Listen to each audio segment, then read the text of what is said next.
Well, happy Sunday, my friends. I am so glad that you are here. I played and played and made a mess. And I love just being able to experiment and explore in my journals. And that's what today was all about. So let's take a look at the project and go over the supplies. So here is my journal page. And I love it, love it, love it. Lots of play, lots of layers. I just kept layering. And sometimes that's what we need to do. And I'll talk more about that at the end of the video. But not a lot of supplies, fairly simple. So background was gesso, and I started out with some. These are Stabilo aqua color pencils. And I have been experimenting with them. And then I used, that was kind of in the background and also in the foreground. And then gesso, I used Utrecht gesso. And then I used some raw umber and some Payne's gray. And then I just started building layers. And to be honest with you, I put down my first layer of gesso and my kind of scribbles, and I wrote out in the background my thoughts for this page. And it's always such a great starting place to creating. And then I had some collage papers that I hadn't used that were in the shop that I wanted to try. And the colors are so beautiful. They're just so beautiful. So they're peeking through here. And this is another collage pack, the 1900s ephemera. Those two collage packs will be on sale. And then I also made some collage papers on some tissue paper and used those because I wanted them to be random. And tissue paper is a great way to kind of incorporate pattern without any risk. So I wasn't sure exactly where I was going. I mean, I just really honestly showed up and started playing. And then, so for the tissue paper, it's just regular tissue paper, and then my stencils and some black paint. And I did use my roller, my little bucket roller thing that I have shown before. I love using. It's just easy. It's super fast, especially when you're making collage papers. And all of the supplies will be linked, and the link will be linked on the blog, and the link to the blog is down below in the YouTube description box. Stencils I used, these will be on sale this week. This was the abstract leaves stencil, which is kind of my focal point. And then all of my collage papers. This is Scribble Marks 2, Mosaic Minis, Crosses Small. That's the cutest little one. And then this is Scribble Marks 1. So all of those will be on sale this week. That's my stenciling. Okay, and then what else did I use? Lots of gesso. And then I did include a couple of colors. This is red ochre, and this is phthalo green blue. Soft pastel in teal, white, and black. Charcoal pencil, white soft pastel, because I wanted a smaller kind of mark. And then yeah, just to kind of bring out the focal point. And these are all the watercolor pencils by Stabilo. Really like them.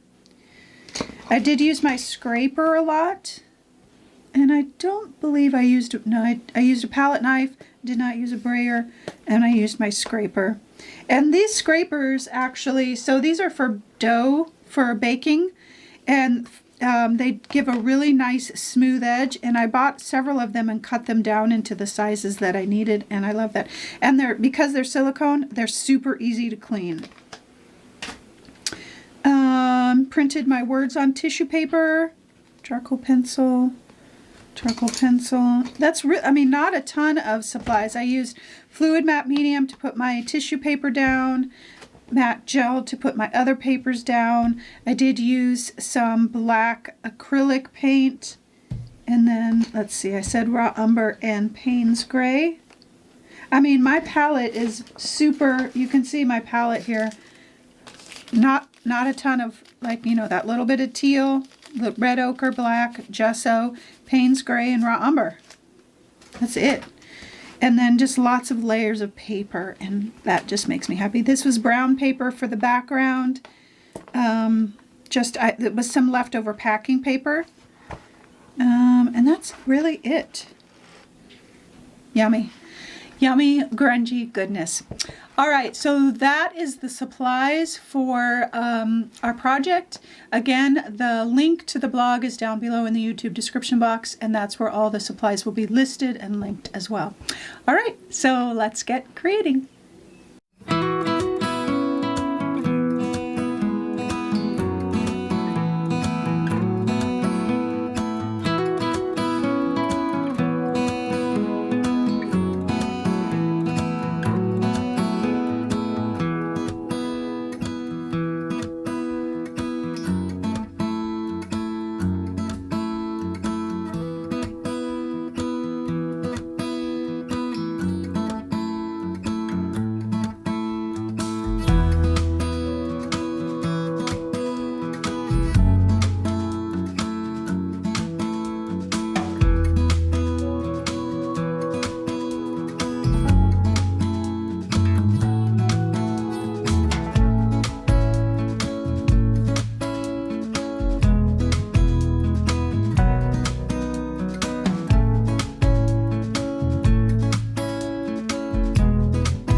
loves, I hope you enjoyed that playtime, because that's exactly what it was. And I know that I have kind of been on this kick about play and experimenting and asking what if and permission to say yes and all of those kinds of things.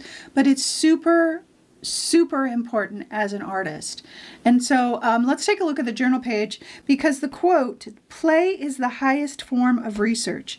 And I'm in this place where I'm, kind of coming back to some of the things that I love, exploring new things, finding new ways to do my art.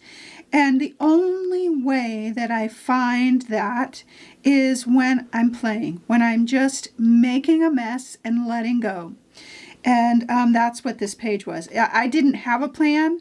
I just wanted to just get grungy and throw some things down. I did want to try out a couple of my collage papers that I hadn't used before, and practice with a couple of the things that I'm, haven't been real familiar with. And so I love that. I love and that's what our journals are for. Sometimes our pages are perfect and beautiful, and sometimes they're not. Sometimes they're just messy and grungy, and usually those are the ones that are my favorite. And so don't be afraid to make a mess. So yummy good. And that's really the whole inspiration and the whole point of this page is the only way that we learn and grow in our art is by being willing to have ugly pages, ugly art, ugly things. And that every single lesson, every single piece that I've ever created or page has always come from a mess, has come from me experimenting and saying, that did not work. How do I make it work? I'm going to keep trying until I figure it out. And that's really the only way. And so often I think we show up in front of our journal pages or our canvas or whatever, and we expect it to be this masterpiece, this beautiful thing. And eventually we get to a place like that. But even still, as long as I've been creating, I still have pieces that I'm like, oh, that's not what I wanted. And that's the process, especially when you're trying something new or doing a different form, or even sometimes like now with flowers. I kind of have my groove with my flowers, but even still, sometimes the vibe is not there or whatever it is, and I'm creating and I'm like, why isn't this working? And that's the natural part of our creative process. And so I get asked weekly, why, that people aren't inspired, that they have a messy page, it doesn't look like mine, and it shouldn't look like mine. And you have to realize too that we're all in different stages of our creative life. And so I have artist friends who do flowers way better than I do. They have a different style. And so I don't want that kind of detailed, formal looking floral. I want kind of a grungy, collaged, messy flower. And yet we've been practicing different things and different styles, and maybe they've got 100 more hours under their belt for creating flowers. You have to understand that process, that we're all in different places. And the other thing too is that if we can show up in front of our work without expectation, without the expectation of perfection, of it being this beautiful masterpiece, and just show up to play and create that research. It's that play. When you don't normally put play and research kind of in the same category, but it's the truth. Because again, I always find something that I learn in every single mess that I make, in every single masterpiece that I make, in every single time that I play. There's something that I've learned. And there's something that it does for my soul, as long as I let it be okay with what it is, and that If it's not perfect, I'm not beating myself up because it's not perfect. Now, I say all that with my art, but that's also my life story. If we can show up in our life, so often, especially today with social media and all of the things that are just thrown at us constantly, visually, constant, perfect homes and perfect lives and perfect pages and perfect art. That's not the truth. That's not real life. And if we can show up in our art and in our life without this expectation of perfection, and have a more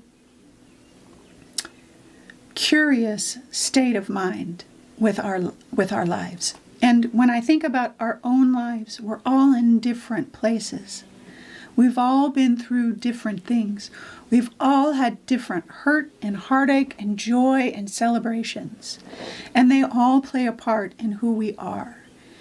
And sometimes, I know for me, because I've shared this a lot lately, about my perfection part of me, and how much I am working on saying that it's okay the way that, like, it doesn't have to be perfect.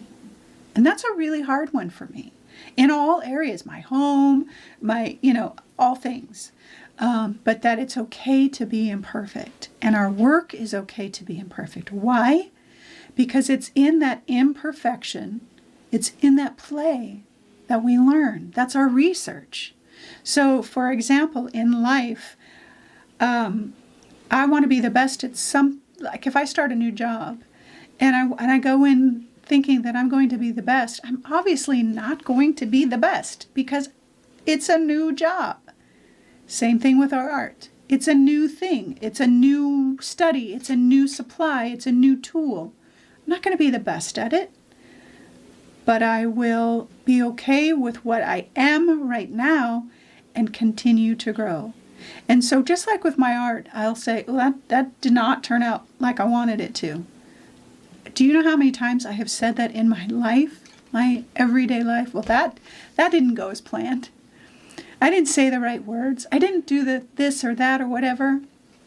It is not how I wanted it to go. But I'm going to figure it out. I'm going to keep trying. I'm going to keep at it. I'm going to keep, practicing in life and in art. And if we can choose to have that sense of curiosity and play, that's where our research, that's where our growth, that's where all of the things that bring mastery, that bring learning, that bring all these different kinds of, that's the place that it happens. Not in a place of trying to be perfect, because we miss the lessons. We miss that learning. We miss that expression of ourselves. Our expression of ourselves in our life and in our art.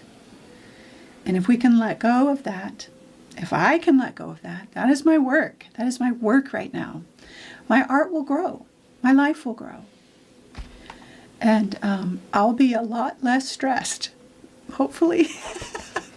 But that's this page. That's where I'm at. And I'll probably, I don't want to go overboard and harp on it, but every single day, without fail, I get an email talking about this very same thing, about how they're dissatisfied with their art, how they're struggling in life, how they've made mistakes, how, etc., etc. Me too. Me too, like 10 times over. And I get up and I try to figure it out the next day, and I try in those things that I'm not completely satisfied with. 1, I'm trying to not be so hard on myself. 2, I'm trying to find the lesson in that situation, in that piece, in that supply, in that relationship. I'm trying to learn the lesson, because if I'm not liking how it's going, then I get to choose what I do next. If I don't like how it's looking on my page, I cover it over. I put a new color down. I try a new thing. Same thing in my life. If I don't like how that relationship's going, I back up. I try a new approach. I have better communication. I ask for forgiveness. Whatever it is. It's a constant learning, practicing, playing life in our art and in all things that we do. And if we can learn the lessons, if we can see the research in our play, in our practice, in our imperfection, what a great life we'll have. Not perfect, and we can let go of that. We can say, this mess right here is perfect, just the way that it is, and I'm working really, really hard at making things better, at growing, at being a better communicator, a better wife, a better partner, a better artist, whatever it is. But for right now, I'm going to be this imperfect person and do my thing and be okay with that and work hard to learn the lessons. That's it. That is it in our art and in our life. And so those are the things that I have said back in my emails a lot this last few weeks. And I'm hoping that will give you some inspiration for your work, for your art, or whatever maybe situation that you're feeling that less than perfect comparison. There's so many things out there that we're comparing ourselves to that just aren't true, that just aren't real. And if we can be okay with who we are and our imperfectness and learn to embrace the play, research, and all of those things, we're going to be okay. All right, my loves, that is all I have for you today. I hope you enjoyed the project. Again, all the supplies, the link to the blog will be down below in the YouTube description box. And all the links, all the supplies, all the stencils will be there for you to check out. All right, my loves, I hope you have a wonderful Sunday, and I hope it's restful and peaceful, and you're embracing all the imperfection in your life. And I hope that you always, always know that you are loved.